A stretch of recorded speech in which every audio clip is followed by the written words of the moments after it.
So today I'm going to address a big problem I've got in the kitchen. Can you guess what it is? Well, it's this massive LCD TV in my kitchen. It's clunky, it's chunky, it's gotta go. So what am I going to replace it with? Well, it's this ultra modern, slim and sleek Android TV from Sylvox. You got access to the whole Google Play Store, including games, streaming apps like Netflix, Amazon Prime and YouTube. It's got a TV tuner built in, including a DVB-S2 satellite receiver, so you can watch all your regular digital terrestrial channels, with the bonus of satellite TV. And you get a full, detailed EPG guide. It's specially made for kitchens, and as you can see, that white frame just blends into the background. So in this video, I'm going to do a quick unboxing, show you how to install it in your kitchen under your cabinet, perform an initial setup to tune in all the channels, and finally let you know if this Android TV is worth getting. So this is the box it comes in, and it's a Sylvox Android TV designed for the kitchen. It's got a 15.6 inch screen, and we get Chromecast built in. And of course, being an Android TV, we get access to the Google Play Store with all the apps. So in the box, of course, we get the TV, we get the power brick, we get some screws and a mount for the TV, installation guide, a manual for the TV, and a warranty card. Now we also get a remote control for the TV, and this has got all the buttons you're ever going to need and more. You got all your regular TV controls, you've got quick shortcut menus for Netflix, YouTube, Google Play, and you've got some playback control buttons for media playback.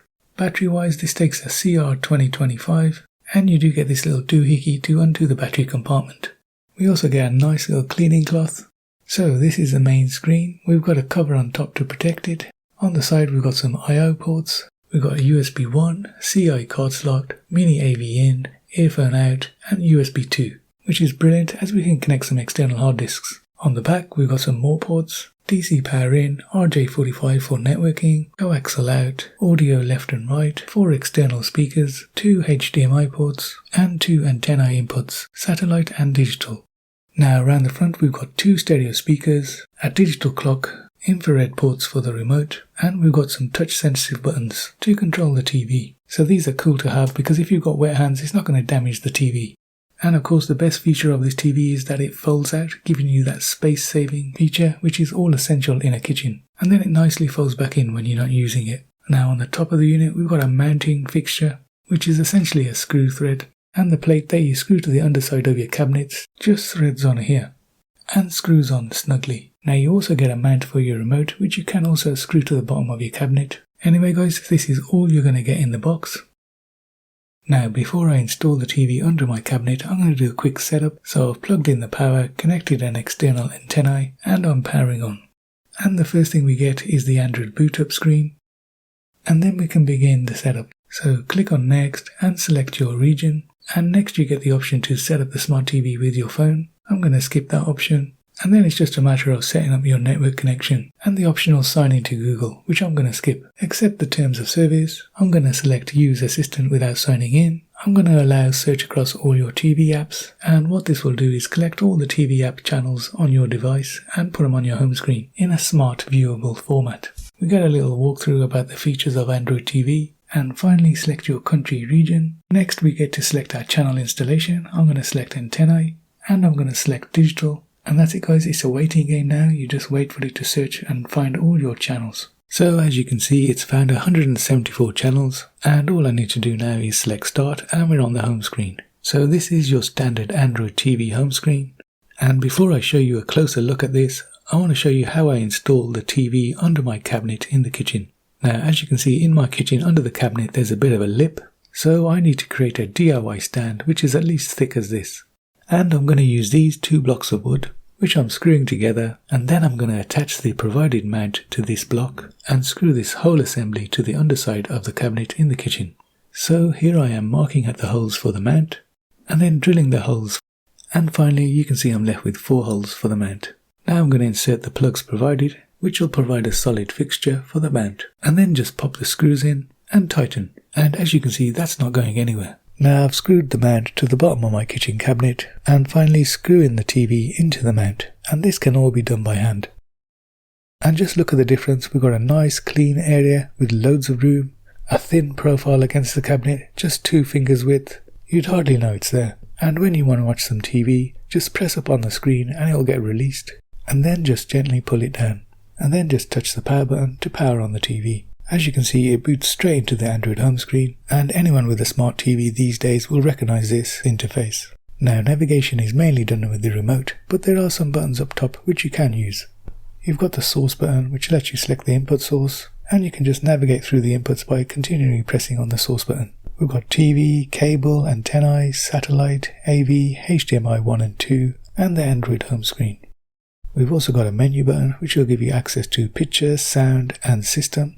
And I'll show you more of this menu system further in the video. Now, alongside the menu button, we've also got the channel and volume buttons. So friends, this is the standard Google TV experience. You've got all your media recommended from all the apps you've got installed, including Netflix, Amazon, YouTube, and you just scroll down the home screen to see what's available. Let's quickly go over to the settings menu and see what we've got running the show.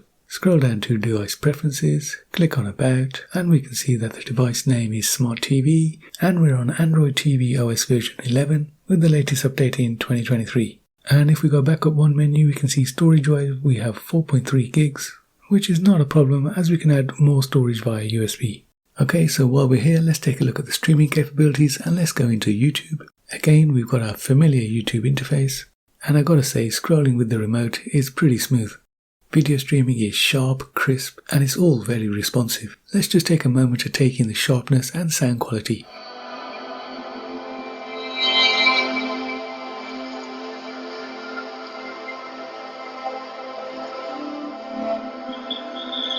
And if we scroll across to settings, we can see that the maximum we can display at is 1080p at 60Hz with the noticeable HDR. I'm loving the contrast and those blacks.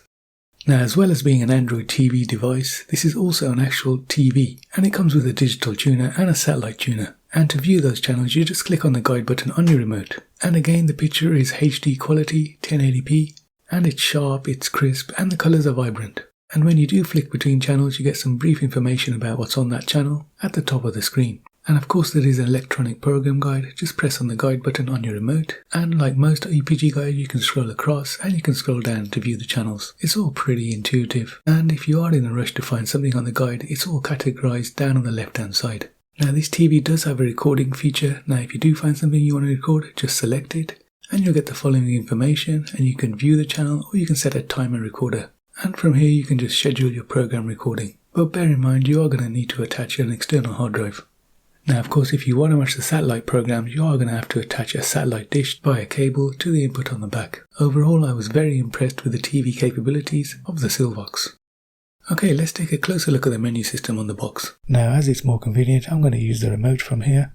So in the picture menu, we've got access to picture mode, where we can select from standard, dynamic, movie, eco, and so on. You can also select the WCG mode, which is the wide color gamut, or standard, or just set it to auto. You can change the intensity of the backlight from 0 to 100, and in advanced settings, we've got access to color temperature, dynamic contrast, HDMI PC AV mode. We can also turn on the overscan mode, and we've got access to noise reduction menu, and finally reset all the picture settings. Back on the main menu, we've got access to the sound settings, and we can change our sound mode to cinema, music, news, and personal. We can also turn on the surround mode, which has got two modes, pure sound and surround sound. We've got night mode, which is going to decrease your volume for nighttime viewing. We can turn on the sound only option, which will turn off the screen and just give you the sound. Great if you just want to listen to a podcast or something. We can change the output device to TV speakers, optical, or HDMI ARC, so depending on what you've got attached to the screen. Now finally, we've got advanced settings. From here we can turn on the dialogue enhancer, change the balance from the speakers from left to right. We can update the digital audio delay time in milliseconds. So say you're watching some streaming service and the lips are out of sync, we can also update the digital audio volume, and we can sound reset. Okay, finally we've got the system settings, and we can change our HDMI CEC settings, turn CEC control on or off, turn on or off the auto power off, and turn on or off the TV auto power on. We can turn on the sleep timer, ranging from 15 to 120 minutes, set the idle TV standby, from 5 minutes all the way up to 24 hours. Now we can also set this TV in two modes. We've got desktop mode and we've got wall mount mode. And finally we've got settings. There's a lock mode where we enter a PIN to get access to certain media. Great if you've got kids around. Next up there's a power mode which lets you wake on network and network standby. So overall, I love the design. It fits perfectly under the cabinet, providing ample clearance for my appliances, and when you want to use it, simply flip down the screen and rotate it in any direction you prefer. The video quality is impressive, delivering crisp 1080p images with bright colors, and given the small screen size, this isn't an easy standard to meet, but it's still great to have a sharp, clear video. The control and connectivity are straightforward. You can connect devices via the HDMI, USB or Wi-Fi. The onboard controls are easy to use, even with wet or dirty hands. So the Sylvox Kitchen TV definitely gets a thumbs up from TechFigure.